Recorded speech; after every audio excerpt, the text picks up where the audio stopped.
Oh, it's one more thing. Just make sure that we talk about China real quick, because I don't hear a lot of people talking about China like I talk about China. Okay. What about How do China? you talk? How do you talk about China? What? Well, I think China are awesome, awesome people. In general, I love Chinese. I love so basically what I see a lot is I see a lot of uh, ridiculous claims about intellectual property in China, and this is going to be pure heresy to a lot of people. What I'm about to talk about. Um, I think that we're scaling up. I think that the defense industrial complex is actually scaling up for all out like cyberwar type scenario where they're gonna dump a lot of money into fighting some kind of cyber war. It's the perfect enemy because it's totally magical and a lot of unicorns involved. So what I think about China in general, I think China has always bootlegged stuff in general. If you go to a lot of different countries, I've traveled all over the world. If you go to Arab country, they bootleg a lot of stuff too. Sure. So if you don't have strong intellectual property laws, there's going to be a lot of bootlegging and stealing and stuff. So what I actually think that what needs to take place is the U.S. needs to actually fight, the Chinese, corporate espionage. It needs to be fought in the legal system. It needs to be fought in international courts because even the only thing that Chinese hacking, if they're stealing our industrial secrets or when they steal our industrial secrets, it cuts the time for delivery for them down. Because what they'll do is they'll buy, if they want a Mercedes, they'll buy a Mercedes, take it to the factory, totally reverse engineer it. If they want an iPhone clone, okay, cool. We didn't get the secrets from Apple. They'll take it to a lab and they'll reverse engineer it. So so us actually stopping all the espionage would only increase the bootlegging and pirating by months, perhaps, right? Sure. So also on top of that, the only thing that's going to cause them to stop stealing stuff is if it has no value. So how do you make it no value? You sue the heck out of them every time, and also you press the international laws and courts to actually pretty much ban anything from China that's actually bootleg or using our IP.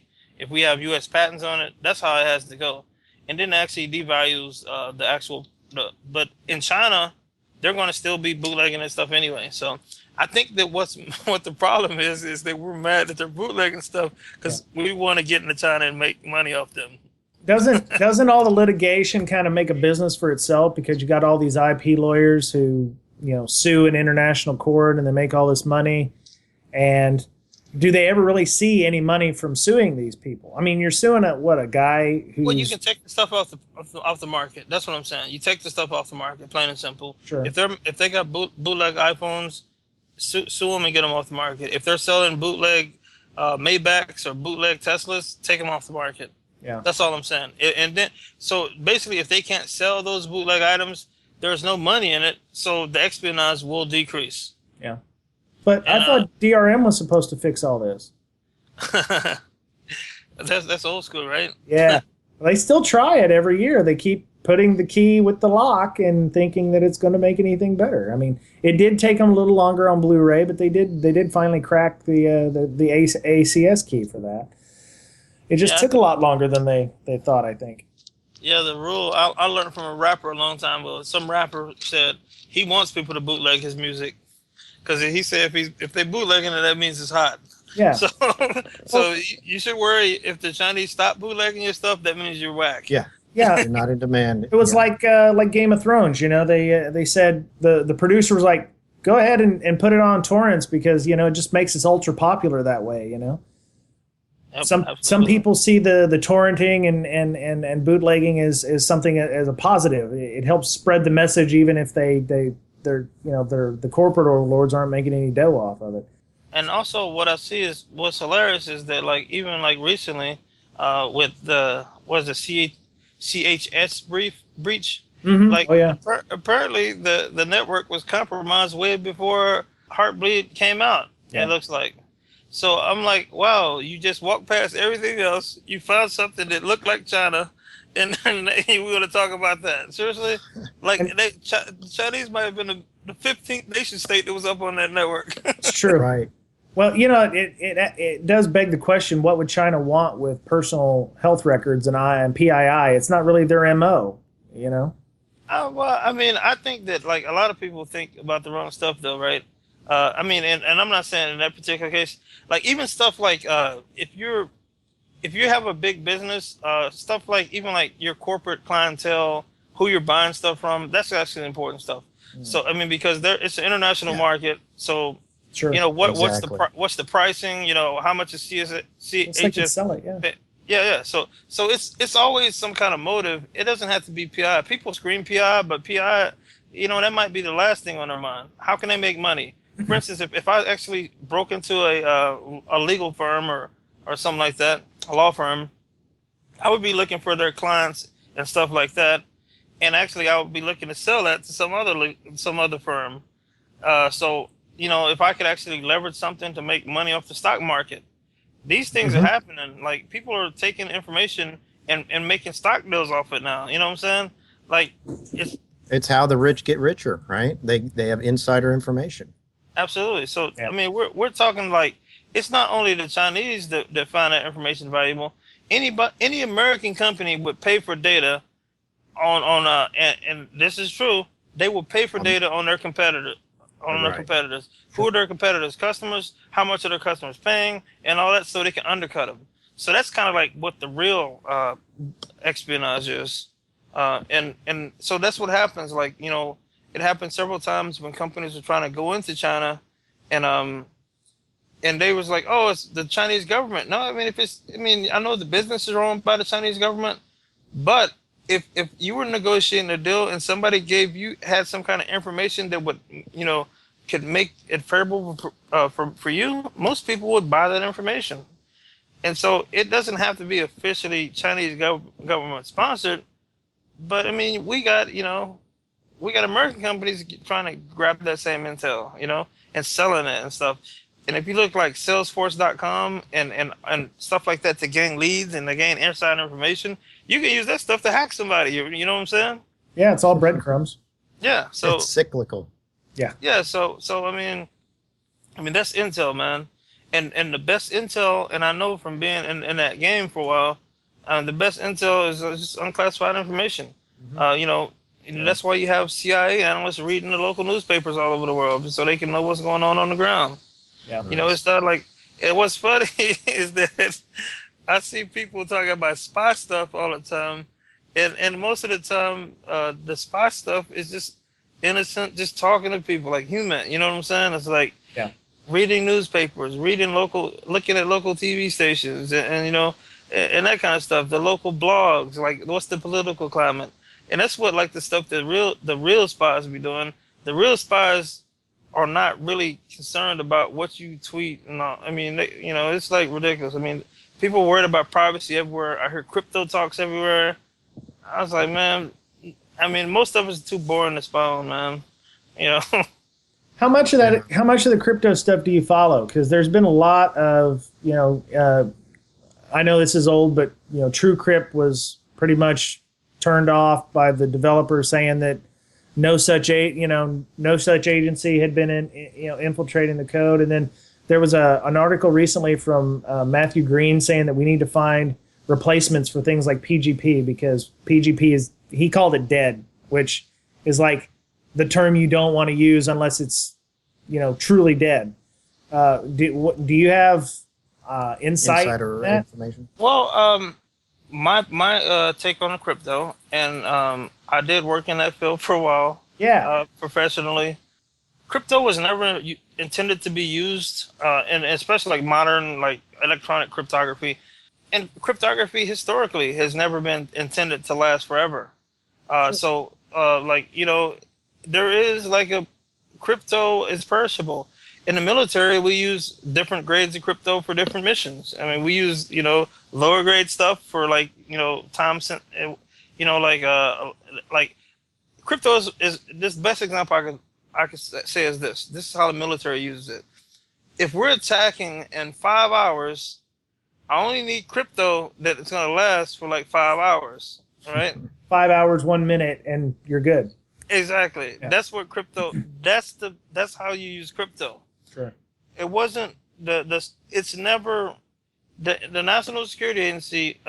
Anytime we ever had a plane go down or enemy or some kind of a ship or anything that had crypto on it, the first thing that the staff is trained to do is to burn all the crypto, burn all the key tape, burn everything, right? Sure. And that's what we're trained to do in that environment.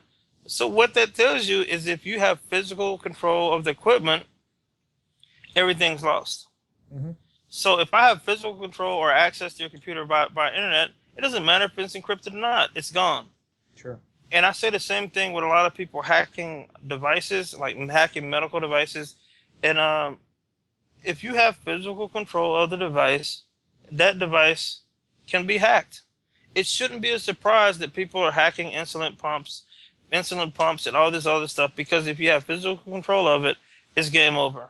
Yeah. Crypto or So not. you're saying that if somebody infiltrates your network, steals your private data, and they have it on their machine, you're saying no matter how well it was encrypted, it's gone. It's considered compromised. When I was at the agency and doing secret scroll stuff, if the enemy had it, no matter if it was encrypted or not, it was considered gone. Yeah. Right. That's it. It's compromised. I mean, end of story. So if that's how NSA works, why would we be any different? I think that all this crypto stuff and all these crypto arguments is an exercise in futility. Also, I believe that I don't understand how people want to be so private. Personally, I don't. I mean, I don't want my information all over the internet or stuff that would embarrass me and stuff like that. That would be sad. But I think people kind of take security sometimes to the. They can be overzealous for security, and I think there's people that are overzealous for privacy. And by the way, I think the government has done a terrible job of spending money on trying to hunt down quote unquote terrorists and stuff, by violating privacy. But I think that some people are just overboard and just paranoid. I believe that the agency is trying to do the right thing. I believe that contractors are greedy sometimes, and contractors see stuff at Black Hat or DEFCON, and then they go back to the government and they say, "Oh, cool, we saw this cool hack at DEFCON, and can you give us $100 million to do a project on that?" So that's how it works. Yeah. Sure. Oh, we saw. Oh, So cool. This thing, Shodan. Cool. Let's build our own Shodan. It'll cost $200 million, but that's cool. Whatever, right? That's how it works. So I got to get this question in. Are we, as an industry, getting better, or is the delta getting wider between the protectors and the nefarious ne'er-do-wellers? All right. So I think that people need to get better incident response and detection. I think we're always going to be compromised. We've always been compromised. I think we need to get better at that. The myth that you're not going to be breached, and some people says, "Oh, well, we know we're not going to be breached." Well, if we know we're going to be breached, then why is it a New York Times front page story if somebody get hacked? Every week, every day. Like, why is it a big story then if we know? Yep. Right? And so, like in any war, you're going to lose like little battles and all that stuff. Like, network security is a long, protracted battle.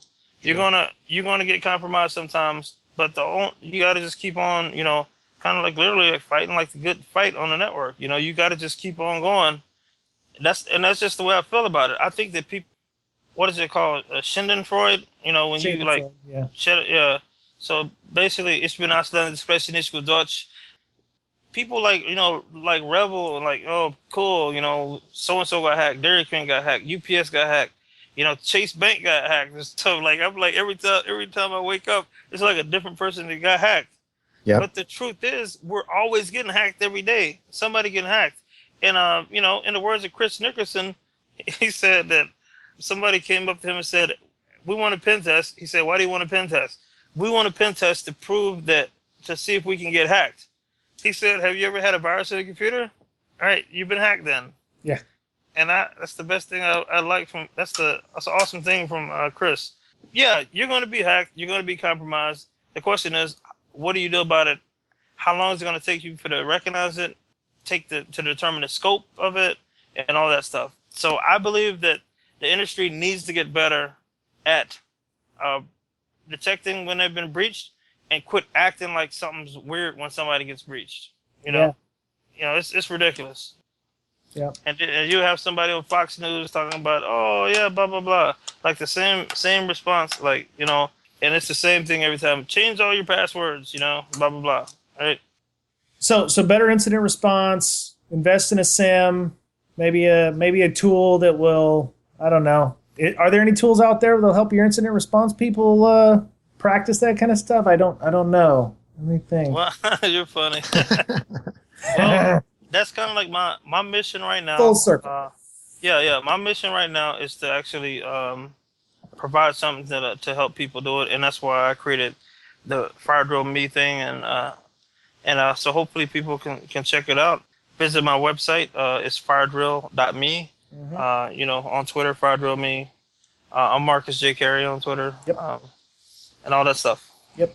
So let me ask you a question. You do pen tests. Is there any kind of specific tool that you use, or do you? I mean, from what I understand, everybody uses Kali these days or Backtrack. Are you on that bandwagon, or is there something else that you use in your bag of tools? Okay, so actually, those are my boys. Some of those dudes are my boys. Yeah. I've never used Kali in a professional environment. I'm a Mac dude, so. Okay. Burp is awesome for pen testing. I'm just showing you. I got a Mac too. Yeah. So Burp is like the best pen test tool right now, because a lot of stuff is like web app penetration testing. So that's money. Being able to write my own custom stuff. I do a lot of social engineering, so I write a lot of. Okay. I've created my own proxy type stuff. It's always good to have that. I mean, most of the attackers right now are not using like I don't know. I wouldn't have any statistics or whatever, but I mean, you don't need somebody that I really respect said he only needs like 2 things in his toolbox, and I'll show those 2 things. It's like really one thing. He said that he likes a Java payload from interpreter. I guess you need Metasploit for that too, but give him a Java payload and he's good. So you don't need a lot, and actually, like the real bad guys are working with a lot. Their stuff is very lightweight compared to what people might think. Their payloads are small. It doesn't take a lot of memory. It's like they're not. Sometimes they do use white hat type tools, but again, like I said before, the white hat tool set and the real bad guys tool set aren't the same. And what's sad about that is that sometimes security tools are written to catch white hats, where the problem is the black hats. Yeah. Or, the quote unquote black hats. Those bad hackers aren't even, sometimes they're not even using the same kind of stuff. And so we're stuck. Yeah, we can find Metasploit all day, and it's actually sad. And I've worked with the Metasploit team and stuff. So they actually have to create like different kind of payloads for like their paying customers, because malware vendor, whatever vendor that you can think of uses the free Metasploit to build their tools. Sure. Yeah. So you're good against a white hat most networks, but if a real attacker came, you'd be hosed. You would never see him. Well, it alludes back to the fact that white hat hackers don't think like black hat hackers, because it's almost like it was a smash and grab kind of thing. Their techniques are not very, you see in the media where they say that they're very sophisticated botnets or whatever, like for POS devices. And then you find out from people who are in the know, who is the one guy we know, like Michael Goff. He's like, it's not all that sophisticated. They could find that stuff if they just do monitoring, or they, do regular updates of their IDS, or even monitor or look at their IDS logs. They would find these things. It's not hard. Yeah. So I mean, and like I said, I've always worked around smart people. When I worked at Defense Cybercrime Center, I'm still friends with a lot of people, and those people move up into higher places. I have friends that I actually work with or I train. They're like doing like cases that are in the news, right? Yeah. So I see them getting quoted and stuff, and I can hit those guys up and like, hey, what's going on? Same old thing. They're seeing malware from like 5 years ago and stuff like that. Mm-hmm. And Yeah. so, but what you see the white hat hackers. They come up with these new techniques, but as long as something's working, those black hats aren't going to change their techniques. Some of the biggest breaches in the world use stuff like use PW dump and stuff like that. That tool's been around for donkeys, and hash is available everywhere. Yeah. So Yeah. it's like people not seeing that stuff. So basically, like I said, the white hat techniques are they use a lot of bleeding edge, quote unquote stuff, a lot of stuff that's kind of new, or they're doing all this stuff, but it's not necessarily reflective of what a real attacker is going to do. The minimum it takes. Yeah. And not have a big footprint. So white hat hackers are the tactical nuke that's going to hit this one building and not touch anything, and the black hat hackers are the Moab that's the fuel air ordnance. Both of them are going to get that building. It's just there's going to be a little more collateral damage. I mean, no. I mean that was over my head, but I mean I hope I understood what you said, but yeah. I mean it's just different. It's just different stuff. A lot of times different tools. Put it like this, right? Actually have a really good friend who's from China, like the real China, right? And that people are like, this dude's a really good friend of mine. This dude can code his butt off. He's a CCI. He's a CCIE. He was like number 2 in his class in China growing up, like in college. So this dude's like a super brilliant genius, right? The dude grew up eating rice. I mean, not eating rice. He grew up eating grass. They couldn't afford rice. They ate grass from out of his yard. Huh. So basically, like, it's some people that are like really smart over there, like India and Russia. I got some friends in old Eastern Bloc countries. Man, the economies suck over there, man. Yeah. But you have people over there that have master's degrees in computer science and all that stuff. And so basically, it's like those cats over there with master's degrees and they hungry for something. Yeah. And then we got a bunch of people, talking and messing around at cons over here. So it's like that's our thought leadership. You got people over there getting it in, really like grinding, coding, and making stuff. And we got this like happy-go-lucky culture. Oh, everything's okay, and that's how you get on right there. You think everything's cool and sweet. We trying to be all nice, but them guys over there are hungry, man. They coming for your head. Yeah, they'd kill for a hot dog. It's been times in my life I would have killed for a hot dog. Yep. But I mean, these cats are hungry, man. So for our podcast is kind of for those folks in IT who are trying to maybe break into the information security field, or that guy who's the compliance weasel at the organization who wants to understand more about security. If I was trying to tell them what scripting language or something, what tool would be most important for them to learn as a new skill, what would it be? Would it be the Ruby that you're talking about, or would you use some other kind of scripting language? Okay, so I mean, I like Ruby.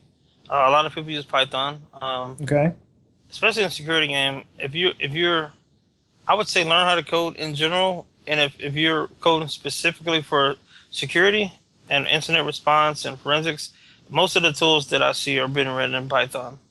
Even though I'm not a super Python, I'm not like a Python guy, Yeah. But I mean, I can code in Python too, but I like Ruby because of Rails, and I can make awesome looking web apps and stuff. Okay. But yeah, so if you're starting out, if you want to code, I would recommend Python. If you want to actually work with a beautiful language, I would say Ruby. And I think that people think I'm like some kind of snob or something when I say it, but people need to be coding, man. And I heard people saying, "Oh man, I tried to code, it's so hard." I'm like, man, I don't know how you can be like really serious about this game if you can't like kind of like write your own a little bit of stuff like for yourself. And man, and because like I said, man, you got people with master's degrees and PhDs over in these countries that are broke, and they will and they can code. So Yeah. you can't learn a little bit. It baffles me, man. Sure. I don't understand it. Yep. Or they come over here and they've got master's degrees or doctorate degrees, and you wonder why they're doing the job that they are, because that's not a job you would expect to have a doctorate, a guy doing a doctorate or or a CCIE or something to do. So, they're just happy to have a job, period, I would imagine. So, well, I mean, yeah, and I got, I got friends and that are over there now, like some hacker friends that are awesome, and and they got mad skills, man. yep. But when I look at our insistence that that how people think you're a snob when you say these skills, they're like, man, like I just don't get it, man. I guess people think we can pretty much it's like just go by and make this work. I don't believe it. Yeah. So let me ask you a question. Do you think degrees and certs are worth it? Or is it more of an experience thing? Because I've had a lot of experience before I got my certs, but, I do know that there are a lot of people who go to degree mills or to, boot camps that just come out with a cert and don't know anything. And it kind of muddies the water with regard to how certs are viewed. So what's your opinion of certificates in general? Is it a negative one or a positive one? Well, I mean, I have or had my certs myself. Mm-hmm. What I think about them in general, as long as you're learning core stuff, and different certs teach different things. Like I grew up, my first certification was CCNA. I mean, I learned how to network, I learned how the OSI model that worked. I learned how to subnet. I learned how to do all this stuff. So yeah, so that's it. So I mean, I think that some of them are valuable, as long as you can actually apply some kind of technical stuff along with it. I don't think that that knowledge-based certs, the CISSP is particularly helpful personally, because I think you have to actually be able to practically apply the things that you learn. Again, I'm from the school of, practice what you preach type thing. Yeah. And preach what you practice. Sure. So I actually used to teach Security Plus. And so how I used to teach it, I taught it at Johns Hopkins in like Baltimore. And so what I did is if I was teaching the kids physical security, we would get up out of our seats and we would go around and we look at all the different physical security related things in the building. Like, what's this? What's that? Like, how could you bypass that? Mm-hmm. Blah, blah, blah. Or, if we were talking about, networks, I would take them to a network closet. Look at this hub. Look at this. Look at that. Blah, blah, blah. Yeah. And, let's make some network cables from scratch. So I pretty much like people like touching, tasting, feeling, and just actually experiencing security and experiencing stuff, and just talking about it or looking at PowerPoint or looking at data. Data's good, but data can be misleading. Like physical stuff that you can touch, is a lot more memorable and you can remember it. So I'm a big fan of certifications that actually, and sometimes it's the way you teach it, you know what I'm saying? Because like you said, there are cert mills where you go to a boot camp and you come back certified. As long as they can actually go in there and actually do stuff like I'm talking about, I mean, you could even maybe get some out of that, you know what I'm saying? But I believe actual experience, actually touching stuff, matters, and that's why I'm hard sometimes on people that are quote unquote thought leaders in the game, but they're not actually like doing the work, because actually doing the work itself, it kind of exposes you to like a whole different mindset of things. Yeah, man, just do the work, acquire real skills, no matter if the certification, you should demand more out of yourself than just selling for status quo. Don't say I can't do this, or I'm not good at that. Like that's crazy, man. Yeah. Like, I don't get that, man. And I get the idea that people with, in the industry, at some point you get a reputation where you don't need the certs anymore. And, often those people in the industry often look down on people who have certs, because an image of like the CISSP who gets it and then he sits on his ass and he doesn't do anything. So that kind of emboldened me to start, and to recruit my good friend Mr. Petcher here to start the podcast so that I'm not that stereotypical, or what people perceive as the CISSP who's just sitting on his ass and not doing anything. Because you should be educating if you're in the information security, if you want to be a leader, because we've interviewed Phil Beyer on this too. If you want to be a leader in the industry, you've got to, teach people and share your knowledge. That's what part of being a leader is all about. Right. Learn something, teach people, and be involved in your local community. Marcus, I know you're big on, getting involved in local, local people in your industry. Yeah. I understand you're big with hack formers and you're involved with them. And, you did some stuff with ISSA in the past year or so, I think. Yeah, I've did local stuff, but yeah. So I mean, I would want people, like, I challenge people, man, to like just learn more, and no matter what stage you're at in your security life cycle itself, like your career life cycle, or whatever you want to call it. I mean, always be willing to learn more, man. I mean, it's just sad, and I'm not looking down on the people. I'm not judging people. I mean, because people know. I mean, I've actually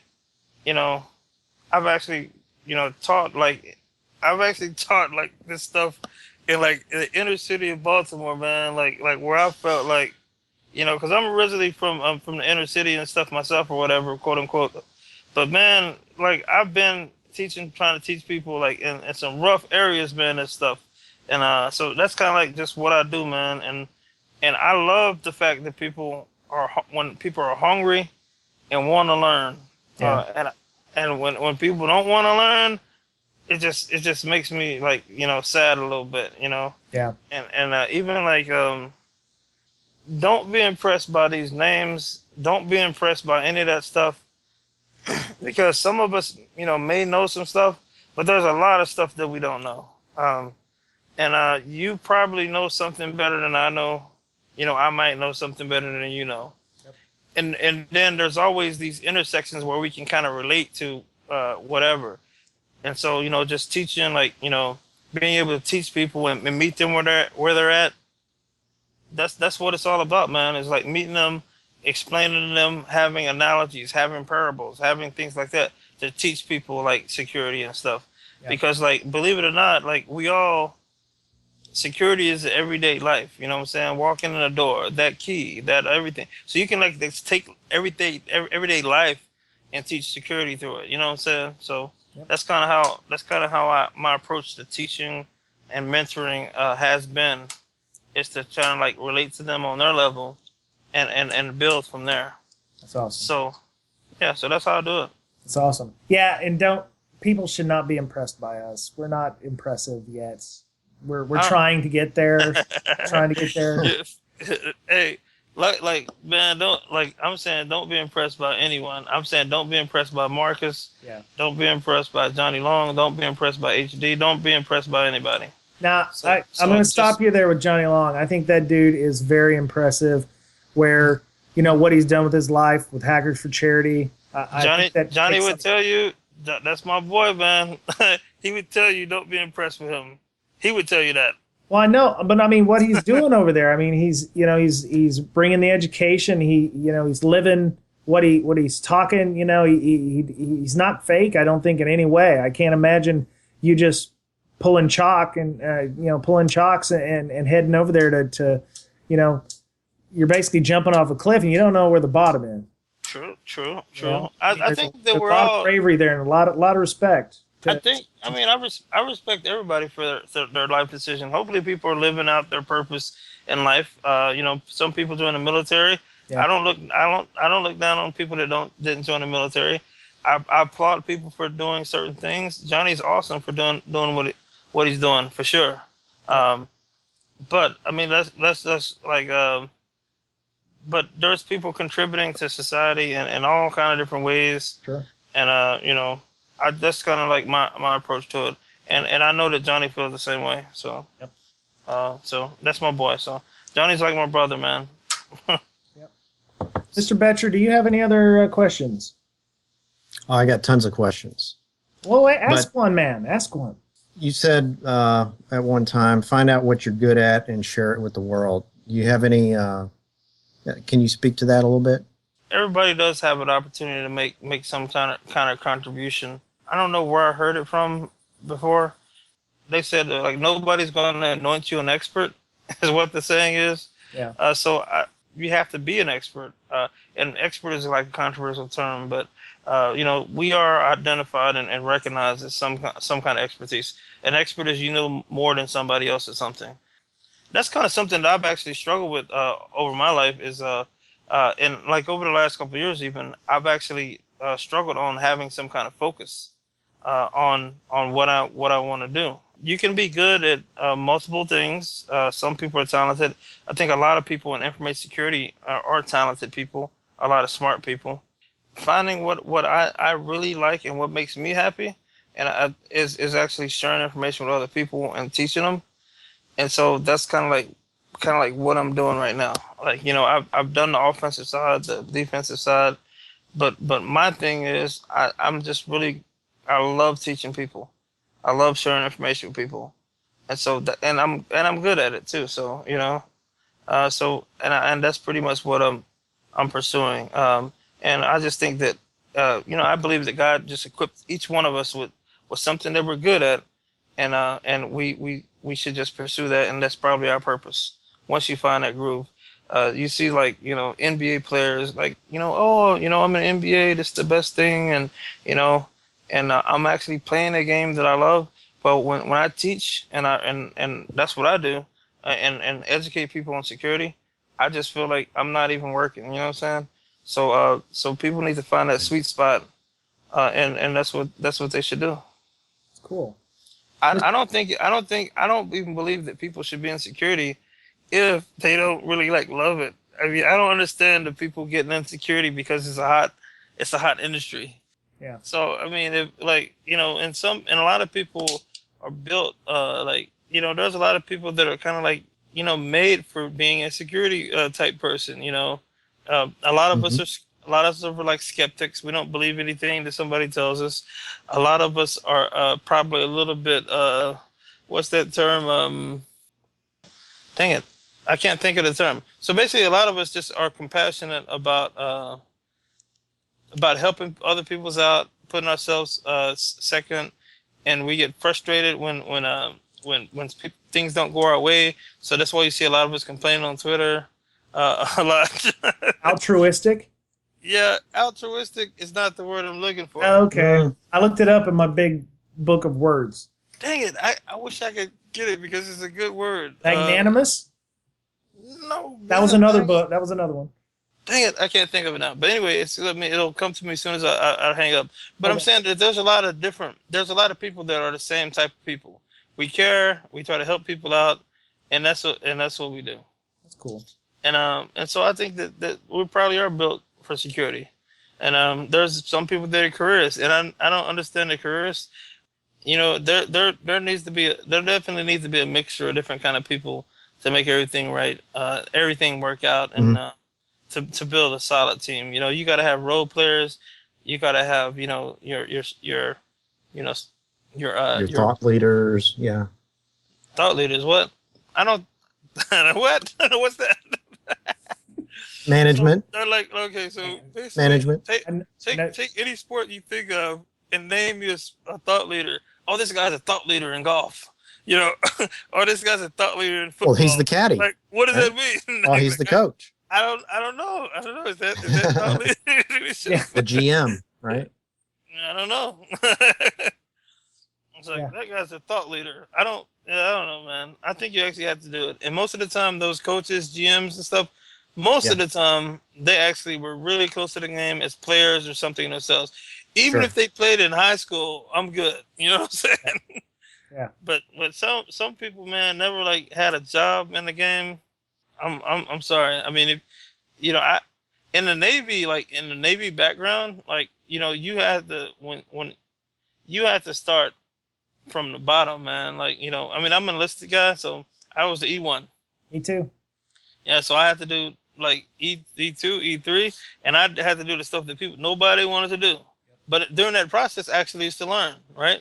And when I was in Scotland, I had to work public works for like 3 months. I had to do a 90-day tour and just work as a janitor. Even though I was a technical dude, I worked as a janitor. And when I was on the ship, I mess cranked. I actually had to work in a dang galley on the ship for I don't know how many months. They don't do Right? that anymore. Did you know that? They got rid of that. I didn't know that. I had to mess crank. Yeah, the idea was after you got out of A school, you went to work in the galley or in mess cranked for like 3 to 6 months or something to learn the ropes of the ship, basically. And it was a good way to network. But the Navy's now seeing it as you're power dumping a lot of what you learned in A school, which they spent a lot of money to send you to, so that they're not likely to do that for a lot of people anymore. Interesting. Yeah. But when I was in softies, so yeah. When I was in, you had to do it. And going through those different scenarios and ranks, different jobs, we had OJT requirements. We actually had to do like booklets on stuff, like it was like you can learn any job in the Navy just by somebody sitting down with you and training you and walking you through those steps. That doesn't exist in security. Yeah, it's a sink or swim thing. Yeah, and also like even if they were officers, they had to go through some kind of basic training. But now, as I see some of these people that I see coming in the InfoSec game, they didn't go through any kind of ropes, really. Like they didn't go through any like requirements to get to like where they are. A lot of people get to where they are based on like I said, man, who like who you did talks with. It's like, man, and that's what sucks, man. And then what kids see coming in the game. It's like, oh, cool! I can come up with something that doesn't really work, but I can get a DEF CON talk, and I'm going to be famous. And so basically, they got the game all messed up. You have people in mind when you're saying that? I'm not going to call out any names, bro. Yeah, you're not going to call there. out names. I know that, but do you have people in mind in the back of your head? No. I think it's general enough to fit with a lot of people. So I mean, okay. And I'm not personally dissing them. I would ask them to step their game up. I'm stepping my game up. It's not nothing that I wouldn't do. The one thing I wanted to ask you about was where can people get a hold of you? I know you mentioned it earlier in the podcast, but in case we need it again, you're on Twitter and LinkedIn and. Yep. So on Twitter, I'm Marcus J. Carey. Okay. And I think LinkedIn, I have Marcus Carey on there as n/Marcus Carey, I think. Okay. So if you want to hit me on LinkedIn, my new startup is called firedrill.me. That's the actual website. It's firedrill.me. Yep. The actual name of the company is firedrill.me. So that's kind of like where you can reach me on the web. You can follow that on Twitter. Firedrill.me on Twitter as well. Okay. Yeah, man. So I just have to be I'm trying to be I'm trying to be like really like step back a little bit and not criticize people as much as I was. Yeah. Because I was like calling people out like by name on Twitter at one point. So I'm like I'm going to reform. I'm reformed, and I'm just not going to be I'm not going to be doing that. So that's hopefully nobody took anything personal from this. That's cool. This little thing. It's the weirdest thing because I don't mean to be controversial. I kind of like speak my mind sometimes, but it's funny that people actually hit me up all the time, and I don't want to cause some kind of unjust movement against people. If I'm talking to people online, what's funny is that I know these people kind of like. I have some kind of relationship with them. I can call them at any time on the phone. So when they see me like going in on people, it's like an avalanche comes, and then other people start jumping in. I'm like, dang, I didn't intend for it to be like that. That's the fun of social media. Time out. Yeah, time out. So like, dang, man, I just need to watch what I say because I can cause like a little avalanche of So I don't hate nobody in the industry, no matter what where's. No matter what you say. No, it's never. I don't. Sometimes it does come out sounding hateful or whatever, and I apologize for that. Well, but Tweets are toneless. That's why. That's the only thing. So. Yeah. No, I've been mean sometimes. I can't lie. So it's like it is what it is. But I mean, I pretty much apologize to pretty much everybody. But I'm not passive aggressive at all or nothing like that. Like, it is what it is. All right, I gotta actually go. So okay. Any other what you gonna say, bro? Are you gonna be speaking anywhere? You got any call for papers or anything? I know you said you're not big on cons, but we always like to ask that question just in case. Oh, I am gonna be speaking supposed to be at LastCon. Okay. And so that's coming. That's coming up. So I'll be at so if you're in Austin or coming to LastCon, you'll see me. I'm actually going to probably release a hacker tool there. Oh, awesome! We'll look forward to that. So for offense, because it's like it's application security. So I'm gonna do something related to web hacking. Excellent. So anyway, all right. Y'all take care, and thanks for having me on. All right, thanks, Marcus. Have a good day. Thanks for joining us.